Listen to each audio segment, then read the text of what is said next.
Welcome to Betting Weekly WTA, the women's tennis betting podcast brought to you in association with Bet Rivers. I'm Rory Jiwani, and with me as ever is Nigel Seeley to look forward to this week's action. Before we get started, please like and subscribe to us on YouTube and follow us on your favourite social media outlet. The handle is @BecauseWeWin. Nigel, how are you, mate?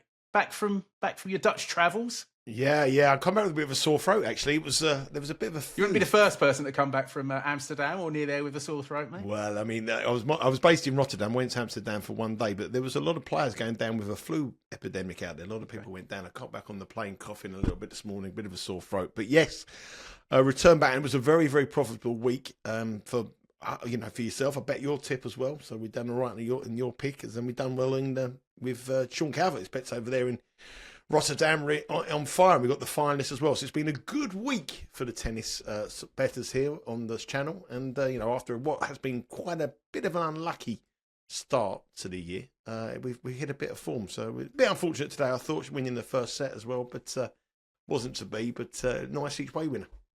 That's right. Aisling Kruger there in Abu Dhabi. We picked her at $25 and she won the first set against Belinda Bencic, but the wheels fell off after that. Put us close to parity in the P&L stakes. We're still a little bit behind on the year, but plenty of time to turn that around. And we've got just the one tournament to look at today, but it's a good one. It's the first WT 1000 event of the year, the Qatar Open in Doha. It's a 56-player field. The top 8 seeds get buys in the first round. And the biggest name of all, Iga Swiatek, going for a 4th consecutive title. All the big names are here. Looking at court speeds in previous years, it's actually played a bit quicker than I would have thought. Obviously, with Swiatek winning it, we know how good she is in slow conditions. Last year, the service hold percentage was 66.4. which is very similar to the Australian Open, US Open. It's just the far side of medium. Before Swiatek, Petra Kvitova, who's actually going to be back in action later this month, she won in 2021. Aryna Sabalenka beat Kvitova in the 2020 final. Elise Mertens sprung a surprise in 2019. Kvitova won her first title in Doha in 2018.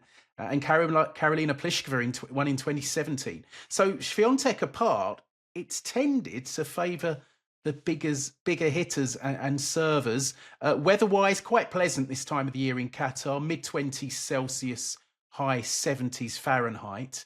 I suppose there's only one place to start, really, and that's Iga Swiatek. New coach, was it quarter-finalist at the semi-finalist at the Australian Open. Can we look past her here?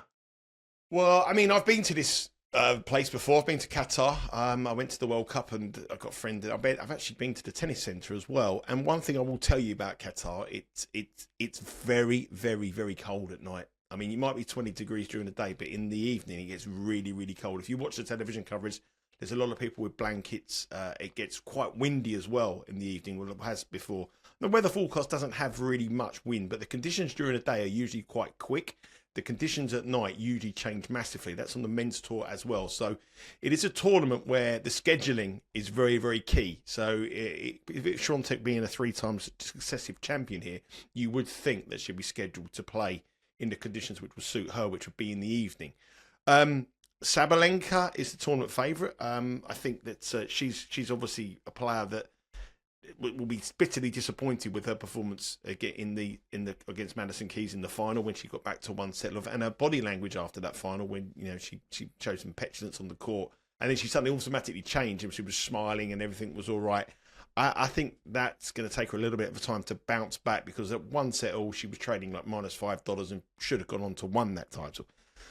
So we're going back to your point about Iga Swiatek, and we start with Iga Swiatek as well. I mean, this is, we talk about Roland Garros being her tournament, but this is her tournament. If you look, not only has she won the last 3 editions of this tournament, she hasn't even dropped a set in those 3 editions. And the manner of some of the wins are frightening, how dominant she has been here. I went through the stats and looked at her. I mean, last year she got to the quarterfinals against Azarenka. She took a set 6 love.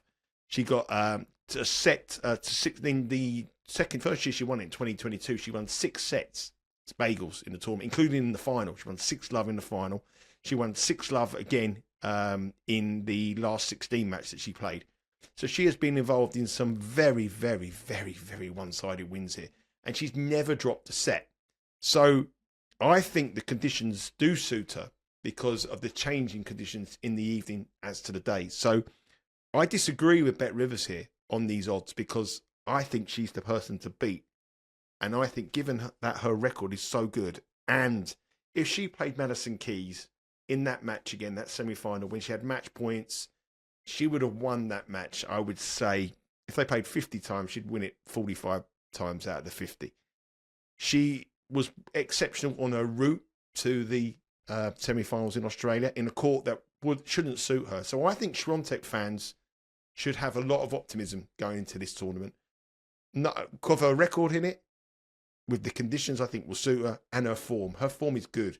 And we know that the Australian Open isn't one of her favourite Grand Slams. Obviously, Wimbledon's the one that she hasn't performed the best in, but it's not up there with the US Open and the French Open, obviously.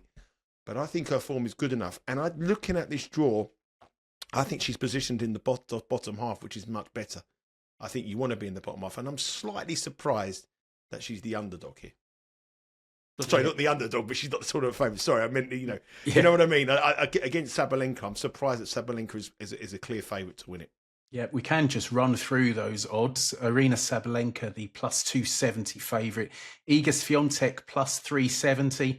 And Nigel tipping her. J-Rod will be happy. One of our regular. Well, I haven't actually said I'm going to tip her yet, Rory. Okay, You've preempted me. But I mean, I do think she's the girl to beat. Coco Gauff plus 550. Jelena Rybakina, who went out in the semi-finals in Abu Dhabi, she's $8. Qinwen Zheng, early exit in Melbourne, carrying a slight injury there, $14. Mirandreva, $20. Paula Badosa, another semi-finalist from Melbourne, $25. Jasmine Paolini and Jessica Pegula, $28. Emma Navarro, $33. Daria Kasatkina and Marketa Vondrausova, who actually showed a bit of form in Abu Dhabi, they're $40. And it's $50 bar those. But again, we're looking at those big four names making the market. And I agree with you. I'm a little surprised to see Swiatek as second favourite, given her amazing record in this event. I mean, Sabalenka is a past winner. There are two notable absentees from this tournament, I should mention. Madison Keys, she's injured, so she's missing this one, the Australian Open champion. And Belinda Bencic, who just won in Abu Dhabi, she didn't get a main draw wildcard, so she'd have had to go through qualifying, obviously. Bigger fish to fry in another emirate, and she won her first tournament since coming back from a baby break. Let's break down the draw. If the quarterfinals go according to the seedings, Aryna Sabalenka will play 6th seed Jessica Pegula, Coco Gauff against Emma Navarro, who's the number 8 seed. In the bottom half, Qinwen Zheng against Jasmine Paolini, and in the fourth quarter, Jelena Rybakina against Iga Swiatek. Obviously, dangers are plenty in this draw. Clara Towson, Daria Kasatkina and Vondrausova in Q1. Paula Badosa, probably the big name to pick out in Q2.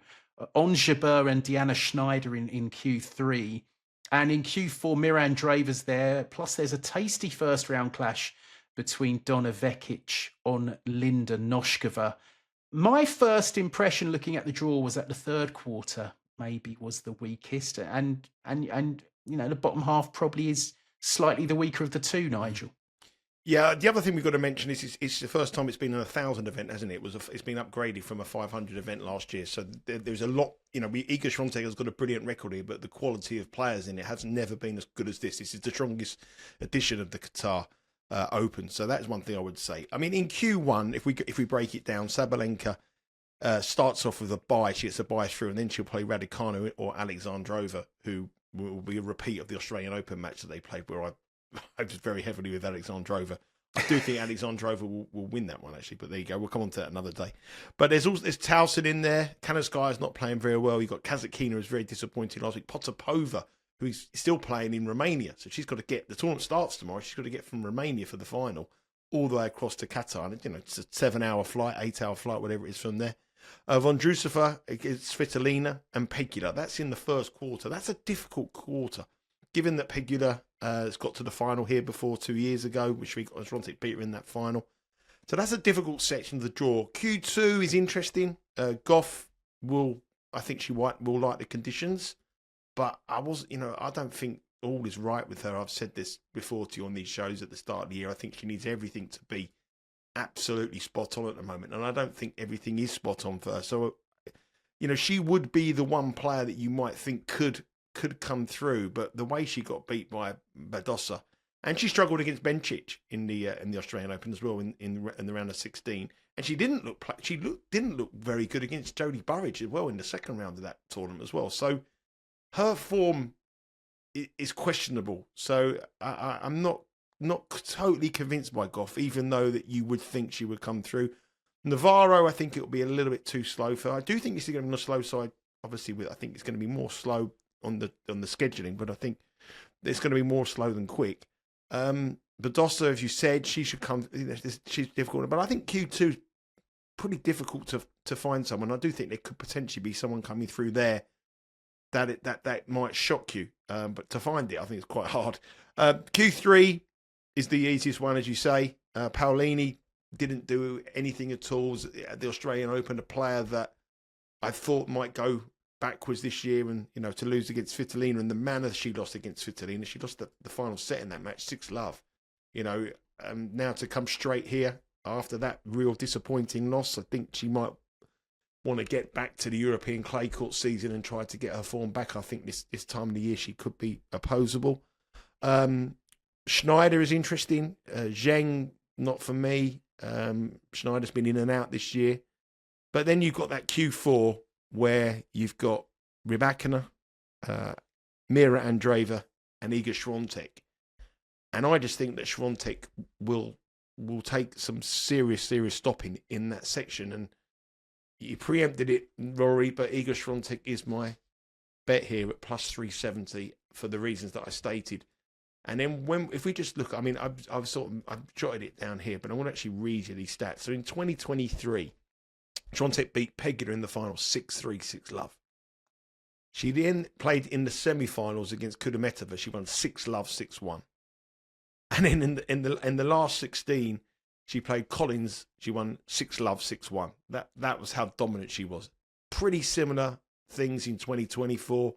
In the semi-finals, she got a bye against Pliskova, but then in the quarterfinals, she beat Azarenka 6-4, 6-love. She played Alexandrova in the round of 16, 6-1, 6-4. This is like French Open peak Swiatek dominance here. This is her court. This is her surface. And I think she's going to be hurt by that Keys match. As you say, coach is changing, looking at new styles of what she's doing. No one's ever, only one player has ever taken a set of her, gone to a tiebreak. Not taking a set, pushed her to go to a tiebreak. She's never lost a set in this tournament. And only one player's gone all the way to a tiebreak with her, and that was Rybakina, who you would probably think to do it. I don't think Rybakina is 100% fit. She's getting better, but I think this is too early in the season for her. And it's not an obvious play, but in my opinion, I think Swiatek should be the favourite for this. And if she starts rolling over people very easy, I think the market will have a rebase, and I can see her overtaking Sabalenka, maybe in the semi-final, quarter-final stage, last 16 stages, the tournament favourite, because I think that she's just so good. She's so good here. Question marks about Goff. Question marks about Rybakina. Sabalenka too short, and to me, plus 370. I mean, she was starting this tournament like minus $2, I think, a couple of years ago. I know it was a 500 event, but she was starting odds on, minus money. She's done the best she's ever done at Australian Open, and should have beaten Keys any other given day. She didn't. She should have been in the Australian Open final, and now she's plus 370. The fact that she's won it 3 years on the spin, I think she's a bet. You've taught me round. You have, because I was looking at thinking I was going to try and look at something at a price in the third quarter, but who's going to beat her? These are, as you say, you know, the evening makes such a big difference. That's the key. I think if Rybakina played her during the day, then I think she'd give her a good test. And if I've got the court conditions completely wrong, the qualification is on today. I was watching some qualification. The amount of breaks of serves. I know it's women's tennis, but there was a huge amount of breaks of serves in some of these matches today, and that would suggest that it's not as quick. And that was during the afternoon and the morning today. The amount of breaks suggests that it isn't that fast. But if it's a Rybak and a Swiatek quarter-final, that's going to be the feature match, which will be an evening. Yeah, without a doubt. Yeah, and I think as well what you say about rebasing. I mean, we saw it during the Australian Open. Swiatek went favourite, I think, in the quarter because she was rolling over people. Yeah. I think she went favourite before the quarterfinals, and you could definitely see that happening here. And when you it's good to, your comparison with Roland Garros is fair. When are you likely to get Swiatek at plus 370 in a tournament that she's been so dominant in? You're just not. Well, the other thing I would say to you, I think this is quite interesting. Say for example, she beat Keys and got to the final and played well in a tight match against Sabalenka. Or say she beat Sabalenka. I know there's a lot of ifs and maybes, but I mean, everyone's saying, well, she's back. She's won the Australian Open. She's got better. She's made change in the game on a quicker court, and she's going to be dominant like she was. But she was so close to being. She just didn't play a couple of the big points right, and Keys lifted herself. And I think Swiatek in that match expected Keys to show signs of nerves. It never happened, and she just played the big points better than Swiatek. But if you watch that match again and they played again, I think Swiatek will win it a lot more times than she lost it. But she could learn from that. She's a young girl who's is keen to be back on number one in the world. And I think what we saw from the two of them in defeat, I think the body language of Sabalenka was much more off than Swiatek after those matches. Do you think there'd be an element of pressure on Swiatek, 3-time reigning champion, might play on her a bit? I'm trying to talk myself out of the bet now. That's what I'm trying to do. I don't think so, because I think the only this edition is a tough edition, but she's steamrolled everybody, and it does get chilly there. I mean, I was in Dubai 5 weeks ago. It was jacket whatever in the evening, and it was like similar conditions here. It was 24 degrees. And this is played outdoors, floodlit court. That court will be very, very, very slow in that hard court in the evening, because you to go to that, people sit with blankets and jackets and things like that. So it does change during the day to the evening. And Swiatek, 3 times champion, will be scheduled to play in the evening. Without a doubt. Do you know what? I think I'm going to follow you in on Swiatek. Where was you going without me going? Without, I was tempted by Goff in the top half. And I think she's possibly a likely finalist. In the slower conditions, I would fancy her against Sabalenka in the top half. I was looking at Q3 because it's the weakest one, Schneider and Paolini. But then in these conditions, neither's going to get close to Swiatek. So, you might get one of them in the semi-final, but they're going to run into Swiatek. And in the evening, because as you say, and that's really important, Swiatek's going to be the headline act. She's going to be in the evening every match. So she's going to get her slow conditions. And, you're mentioning, I think it's 2023, she dropped just 5 games in the whole tournament, which I think is a record that Chris Evert had held for years. And she's just so dominant here. And you've explained why, because she plays a lot of matches in the evening, so she gets those slower conditions, whereas most of the matches are warmer and it's a bit quicker. Well, this is essentially like a major, isn't it? I mean, it's the 1,000, it's the biggest thing after the majors. I'm going to look at the Bet Rivers website and see what price they are Swiatek now to win the what price is she to win the French Open? I mean, I predict she's probably about plus 110 to win the French Open. I'm guessing. I mean, I haven't looked at the French Open market yet, but I don't. Last year she was starting minus money. She could be a little bit bigger, but I would argue that her dominance is bigger here than at Roland Garros. She's minus 162 for the French. Well, there you go. So she's minus 162 to win the French Open, where you've got everyone, in the tournament. Some of the Mukova's not in it. You've got Madison Keys who's in it. I'm not saying Madison Keys is going to offer anything at the French Open, but her dominance is just on exactly the same level as this tournament. And she's plus 370 here, and she's minus 160. I mean, I wouldn't bet at minus 160, but it's that's to me. I just think it's the wrong price, and I think the reason why people are doing it is because they thought that have looked too deep into that Keys match. But the market, as we've touched on, massively adjusted with Swiatek. She was the favourite to win the Australian Open going into that semi-final. And I think if she did play Sabalenka in that women's final, it wouldn't have been far off a pick and final. I think Sabalenka would have been a marginal favourite, but not as convincing as she was at the start of the tournament. So I think it's settled. I think we're going to have 2 points on Swiatek, aren't we? We have to pick a little each way one though, Rory, because we'll be absolutely devastated if someone gets win. So we go to double bubble. We have the 2 points on Swiatek. But you're in charge of finding an each way alternative. An each way alternative, which isn't a very easy. It's not a very easy task.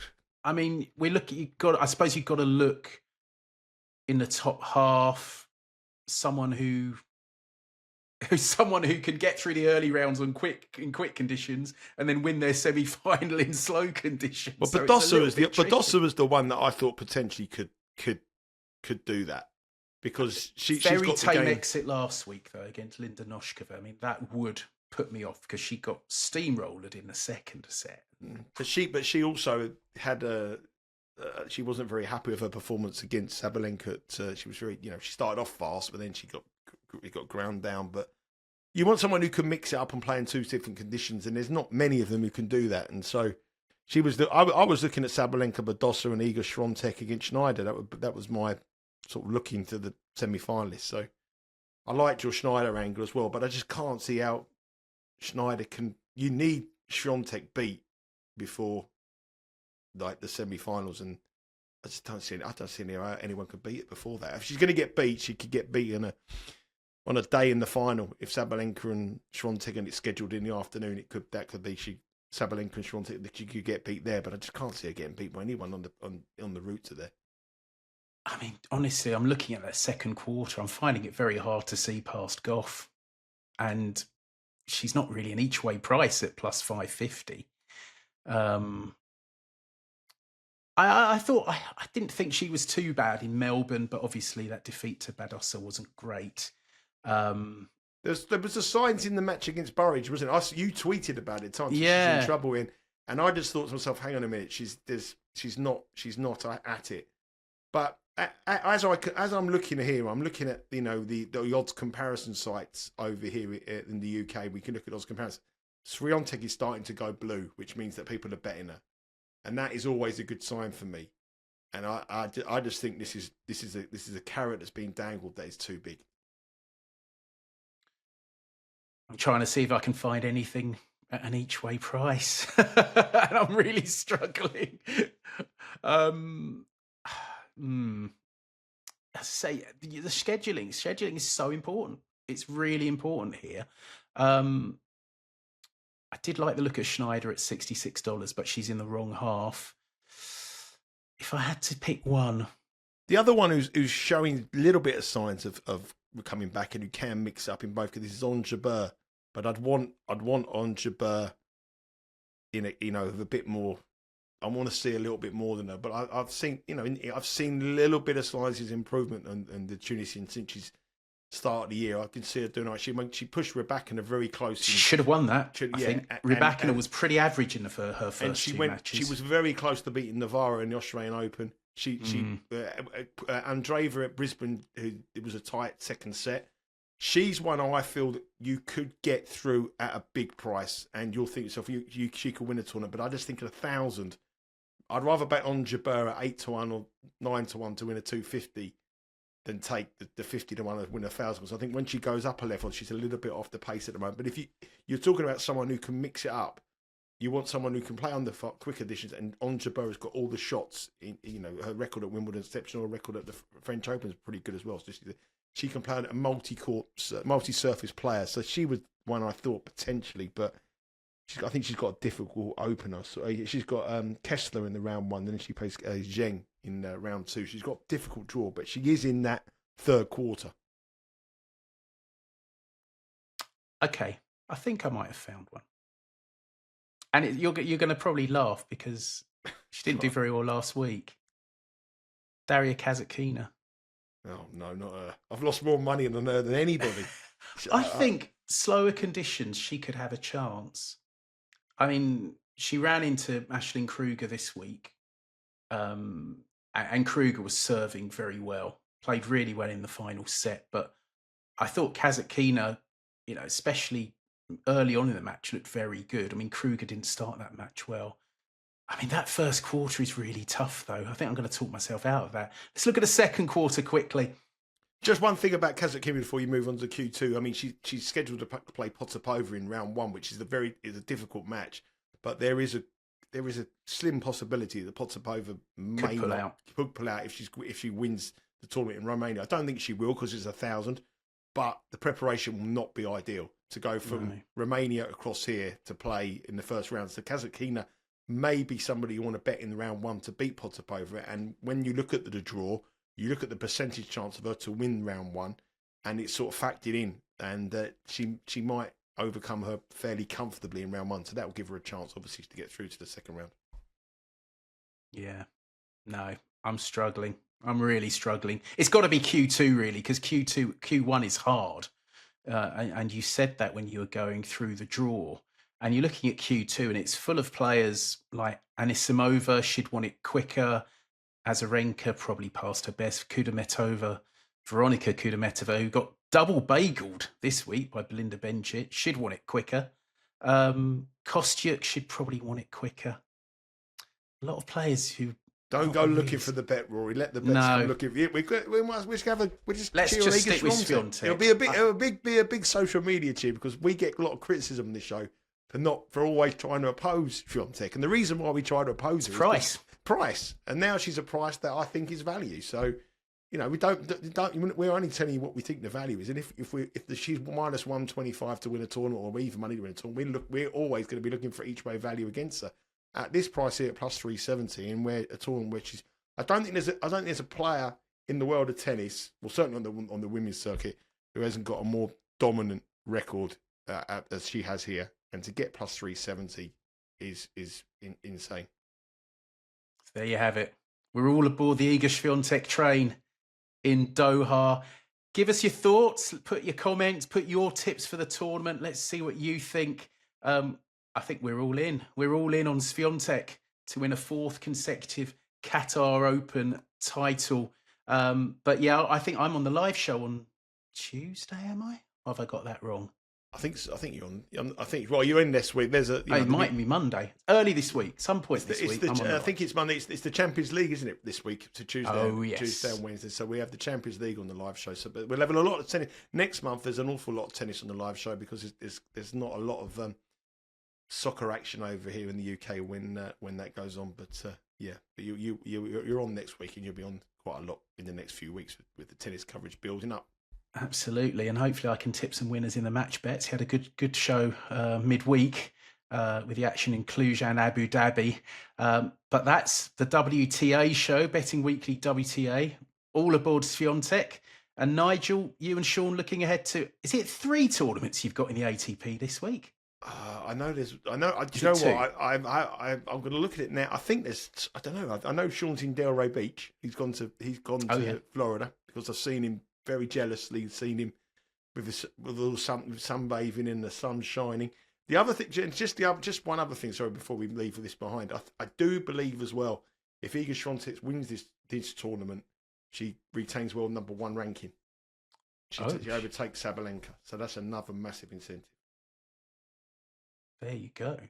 I thought she'd have to defend so many points. Maybe Sabalenka. Sabalenka went out early. I think I read somewhere that she goes to number 1 in the world. Sabalenka, yeah, if she wins this, but that's another thing that to bear in mind on the motivation if that is the case. I did read in the build up here, but yeah, but that's another thing to think about. So the price is a carrot, and there's a carrot for Swiatek if she was to win this tournament. But yeah, we've got the ATP. Yeah. How many tournaments? Marseille, Delray Beach, and Buenos Aires. So we're all over the world. 3 ATP tournaments for you and Sean to look forward to. That'll be coming tomorrow.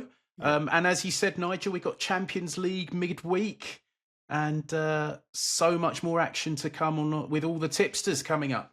Yeah, Premier League. Didn't have no Premier League this weekend because of the FA Cup. So the Premier League returns at the weekend. Champions League is back, including a massive match between Manchester City and Real Madrid, and all action. And we'll have you covered here on the Betting Weekly Studios. There you go. Hope you've enjoyed this edition of Betting Weekly WTA. Good luck with your bets, and hopefully we can cash some tickets. See you again next week.